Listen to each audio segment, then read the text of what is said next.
The rise and fall of Soviets. Soviet Union, one of the superpowers who influenced the whole world, is now part of its history right now. How did it rise to power and how they collapse is what we are going to talk today. When Europe was the top of the world, that is economically, Russia was ruled by a dynasty called Tsar, but loses in the two major wars and arbitrary and totalitarian rule of Tsar Nicholas II caused uprising and rebellions to arise in Russia. The people of Russia were fed up of the rule of elites and Tsars. Then, due to these problems, Russia witnessed two revolutions during this period. After this, the Tsars were dethroned and a local group of workers called Soviets rose to power. Then the Tsar's family were executed. The people favored the rule of Bolsheviks, which was in the leadership of Lenin.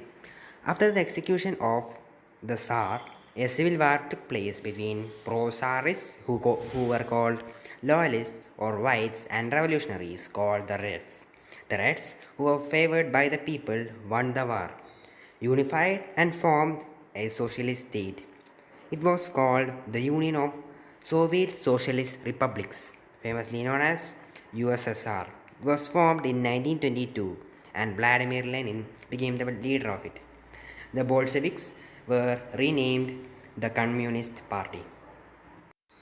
Lenin's rule only lasted 2 years, but his figure was the main symbol of the rule of Soviets throughout its existence. After the death of Lenin on 1924, he was succeeded by his former ally Joseph Stalin. There were many problems between them in the last years of Lenin, but these were kept a secret. Under the rule of Stalin, Russia experienced authoritarian rule.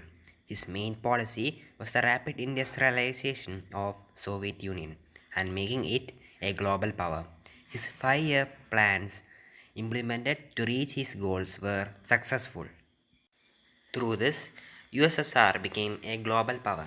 But for becoming a global power, it had to pay a huge cost. During his reign, many were unjustly present in labor camps called gulags.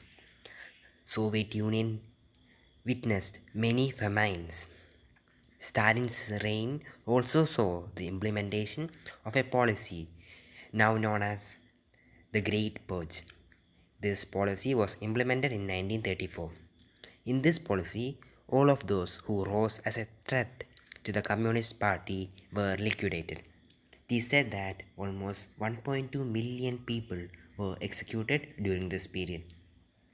During World War II, Stalin signed a non aggression pact with Hitler.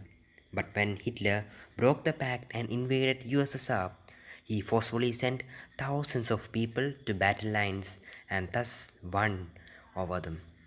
After the war, many countries got independence and he invested and compelled many communist uprisings in many countries, and this made the US look against them. Next, let's see what caused the disintegration of the superpower.